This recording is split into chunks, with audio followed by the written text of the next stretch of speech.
number of different recordings and you will have to answer questions based on what you hear. There will be time for you to read the instructions and questions, and you will have a chance to check your work. All the recordings will be played once only. The test is in 4 sections. At the end of the test, you will be given 10 minutes to transfer your answers to the answer sheet. Now turn to Section 1. Section 1. You will hear part of a telephone conversation between a customer and a sales agent. First, you have some time to look at questions 1 to 6.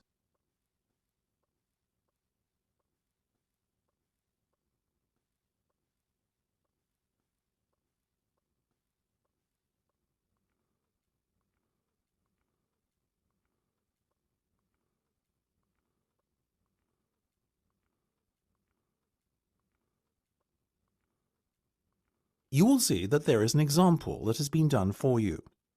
On this occasion only, the conversation relating to this will be played first. Now, before we go any further, could you please confirm your full name for me? Of course, it's Marge Thompson. M-A-R-G-E-T-H-O-M-P-S-O-N. Thank you, Marge. That's great. The customer's name is Marge Thompson, so you write Marge Thompson in the space provided. You should answer the questions as you listen, because you will not hear the recording a second time. Listen carefully and answer questions 1 to 6. Now, before we go any further, could you please confirm your full name for me? Of course, it's Marge Thompson. M-A-R-G-E-T-H-O-M-P-S-O-N. Thank you, Marge. That's great. Now, Marge, the next thing I'm going to do is provide you with a booking reference. You should quote this in any further communication you have with us. OK, just let me get a pen. Go ahead. Very well. It's 777 000 44 22. That's 777 000 44 22. Got it? Yes, thank you. And just to confirm, you want to hire a car for 14 days, is that right? Exactly. Right, I can confirm that you'll be issued with a T-Grey Sword Star. What's this T-Grey sword thing? Oh, my apologies. That's the model of car we've allocated to you for the hire period. Oh, I see. Sorry, I'm not that well up on car models. No worries. I'll give it to you again. Mind you, it's 2 words. T-Grey Sword Star. That's T-I-G-R-E-S-W-O-R-D-S-T-A-R. Perfect. Got it. And that's going to be at the airport when I get there on the 2nd of July, right? Right. At 3 p.m, it'll be there waiting for you. Lovely. Where should I go to collect it? The hire car centre? No. You're arriving at the South Terminal. The hire car centre is in the North Terminal Blue Car Park. Instead, your car will be waiting in the South Terminal Blue Car Park.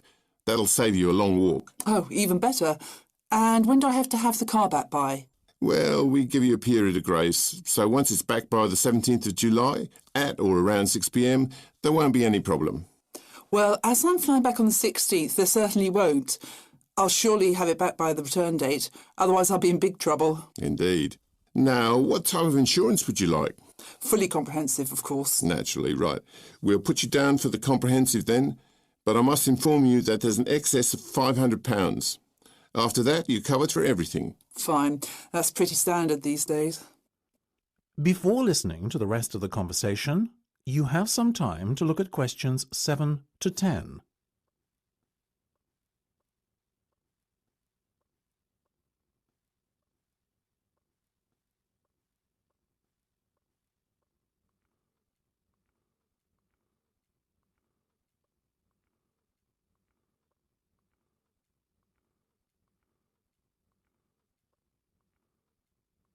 Now listen and answer questions 7 to 10. Now, Marge, how would you like to pay today? Do you accept cheques? Unfortunately not. Only a debit or credit card will suffice. OK. I have my debit card here. No worries. Excellent. Let me just give you a breakdown of the total cost now. It's £280 for the 14-day vehicle hire, and the insurance is an additional £75. Will you be needing a satellite navigation system? How much? £25. No, thank you. I'll use my own. I have one on my mobile. What about the roaming charges? That could amount to even more than £25. Good point. On second thoughts, I'll take the satellite navigation. I also need tyre chains, is that correct? Not compulsory at this time of year. But I may be travelling up to very high altitudes in the Alps. In that case, perhaps you should hire them too. The change will set you back another £25. No problem. So that's £405 by my calculation. We also have to include 12.5% tax, I'm afraid. Oh, well, if you must. So in total, that's £455.50. Now, let me just... That's the end of section 1. You have half a minute to check your answers.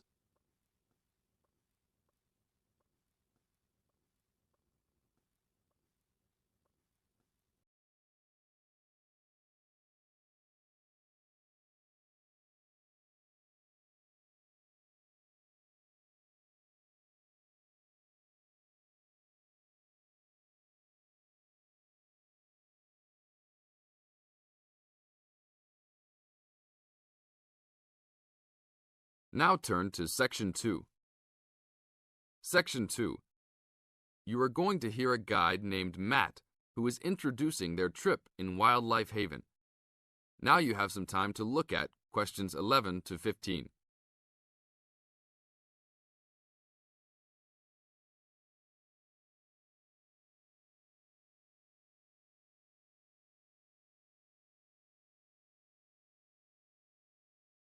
Now listen to the first part of the introduction carefully and answer questions 11 to 15. Well, good morning, everybody. My name's Matt, and I'm one of the 3 guides here at Wildlife Haven. Our job is to make sure that you all have a great time here with us and go home feeling happy and relaxed. As you can see, we're away from the city in a remote area between a national park and the sea. To encourage you to relax, there are no radios or TVs, and the only phones and newspapers are in the office. So, if peace and quiet is what you've come for, this is the place to be. From your cabin on the hill, you'll find you have the national park behind you, and you can look out from the sea from your front balcony. Your luggage will be unloaded from the bus and taken to your rooms in a few minutes.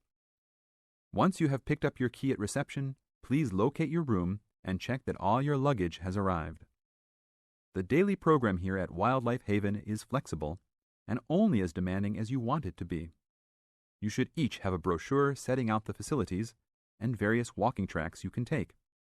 And on the bus, you are given a green sheet setting out a number of group tours in the coming week. If you want to join any tour, just write your name and room number on the relevant sheet along the wall here. Tomorrow, there is a Beachcombers and Rock Hoppers tour exploring marine life in the rock pools along the beach. Or, if you'd prefer to go inland, there's a guided forest walk that takes you off the walking tracks. If you want to catch some lunch, you could join the beach fishing expedition. And at night, you'll see there is a moonlight forest walk that leaves each night at 7 p.m. So there is plenty to choose from at Wildlife Haven, and of course, that includes just sitting on your balcony watching the waves roll in. But I would recommend my favorite tour, the Waterfall Walk. This departs at sundown each day and also provides the opportunity to have a moonlight swim. Now you have some time to look at questions 16 to 20.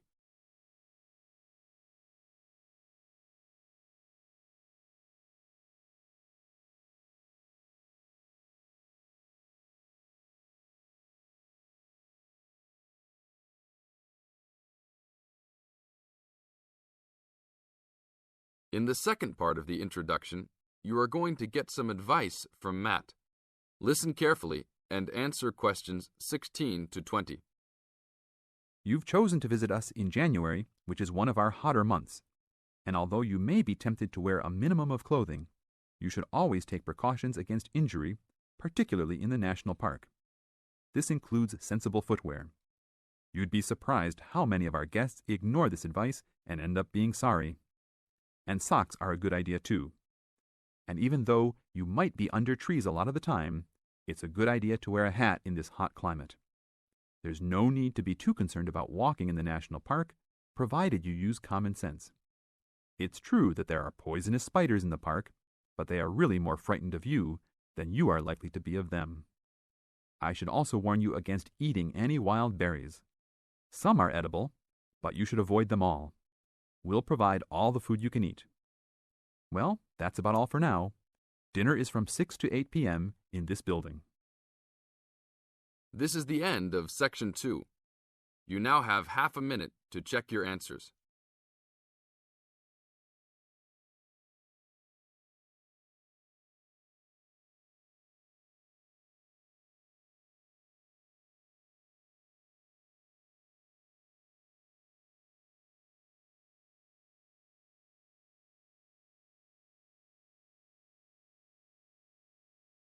Richard Murray, a zoologist and popular TV personality, has been giving a talk on endangered species of wildlife to members of the Young Conservationists Association in a small town in the south of England. Listen to the extract from the discussion he had with two of the young people after his talk. First, you have some time to read the questions.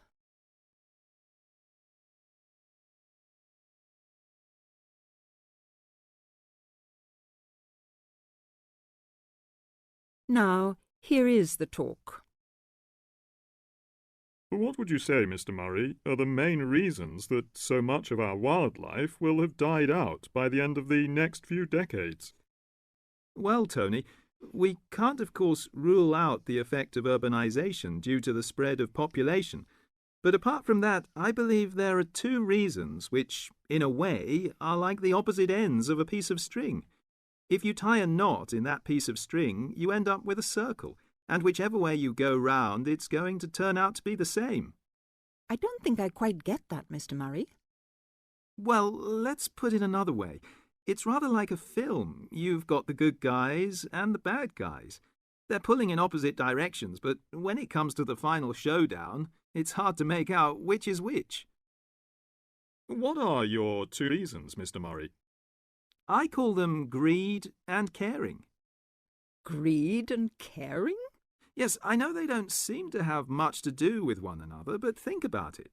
The motive of greed is pretty obvious. In the course of the next few months, thousands of baby seals will be bludgeoned to death before they're even weaned from their mothers. What for? For the sale of their skins at inflated prices to please the vanity of a few and line the pockets of the killers. Crocodiles will be slaughtered to provide shoes and handbags for the rich. Gorillas, tigers, leopards and rhinos will be hunted for senseless sport or poached in defiance of regulations. Their skins, their horns, and their magnificent heads will be used as trophies to decorate someone's living room floor or walls. That's terrible. Yes, but it's not all. The whale, probably the most impressive and certainly one of the most intelligent sea mammals in creation, will be cruelly hunted and harpooned to make more money for the profiteers. The dolphin, the sailor's friend, will be indiscriminately battered to death at so much a head on the grounds that it is taking away the livelihood of a few fishermen by consuming the fish in its natural habitat. But surely, Mr. Murray, we do have to keep warm. We need whale oil and ambergris. Fishermen have to make a living. Part of what you say is true, of course, Tony, but we shall have to enforce far stricter controls if future generations are not to find themselves in a world devoid of wildlife as we know it. Well, I see what you mean about fur coats and crocodile handbags, Mr. Murray, but I don't understand what you mean by caring. That can't be bad, surely. I mean, I thought we were supposed to be living in a caring society. Well, so we do, in a way. The trouble is, there are so many well-intentioned people who start out with the best possible motives of trying to protect or immunize us from this, that, or the other in the most effective way at the quickest possible rate. But in their enthusiasm, they lose sight of the long-term consequences. It's only very gradually that the danger to other forms of life, including humans, comes out. Not to say leaks out. And by that time it'll probably be too late to do much about it. Take insecticides, for instance. But insecticides protect crops from pests. They destroy disease-carrying mites and creepy crawlies like cockroaches. True, but nature has a way of developing her own immunity against insecticides and other pest controls, with the result that the biologists are driven to inventing stronger and stronger compounds, which, though they may annihilate the pest, nevertheless permeate the environment, are assimilated by plant and animal life, and become absorbed by the soil. Countless innocent creatures, the beaver or the mole, for example, are performing a useful task in the natural control. The alarming prospect is that as these poisons enter the foods we eat, and consequently our own systems, they'll find their way into the body of the pregnant mother and into her milk, offering incalculable risks to the unborn or newly born infant. In spite of all our technological expertise, our time is running out. We're virtually destroying ourselves.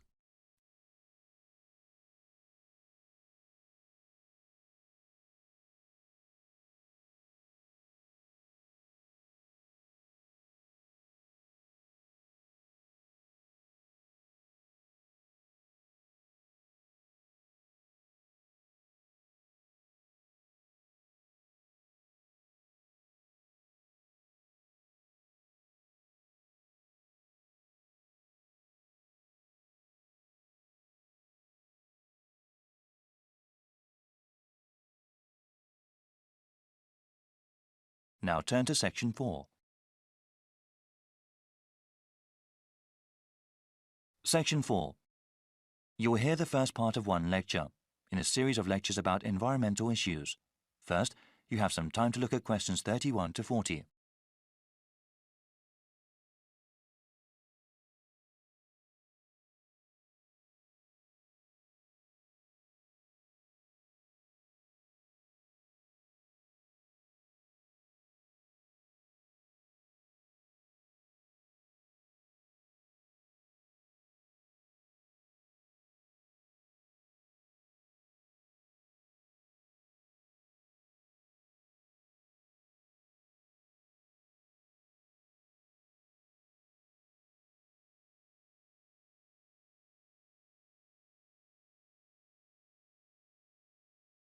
Now listen carefully and answer questions 31 to 40.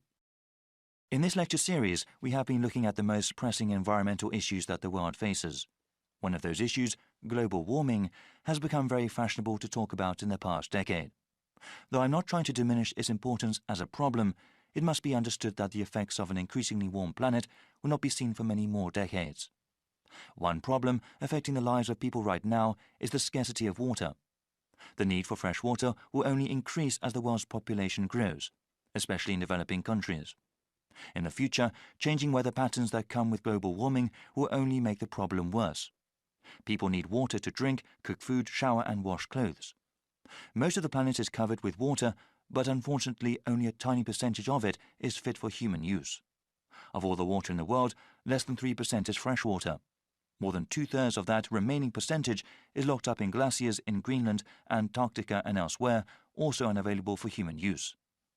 The water vital for life comes from lakes, rivers, underground aquifers, rain and snow. This surface water, groundwater and precipitation is not disturbed equally across the Earth's surface. For example, Canada, which has about 0.5% of the world's people, contains about 10% of the world's readily available fresh water. Brazil makes up about 3% of the world's population, but within its borders contain nearly 12% of the world's freshwater resources. As the economies of developing countries grow, the need for fresh water also grows. One example of this has to do with the production of meat. In some countries, the demand for beef increases when people earn more money.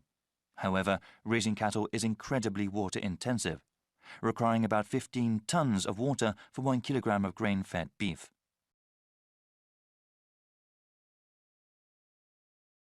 The scarcity of water has a direct impact on human life. When people are forced to walk many kilometers to the nearest source of fresh water, it may take hours away from their day. This, in turn, takes time away from school or from other productive work that helps the general economy. A number of solutions have been proposed to deal with the scarcity of water. Some of them are technological, like the construction of desalination plants. These plants convert brackish salty seawater into water fit for human use. They are very expensive to operate and maintain, though, and cannot meet the world's growing demand for water. Other kinds of solutions involve only a little technology or involve modifying individual people's habits. In a rural part of India, a village facing water shortage started collecting rainwater. A simple system allowed them to save water that fell over a large area and use it during dry periods. In the suburbs that surround the cities of developed countries, house owners are using xeriscaping techniques. The main purpose of xeriscaping, unlike traditional landscaping, is not to use supplemental irrigation. This requires the use of plants, shrubs and trees that are appropriate for the climate.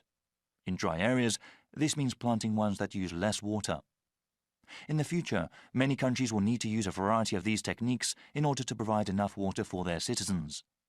Water security will be of utmost importance to those governments, especially in areas that are politically unstable. That is the end of section 4. You now have half a minute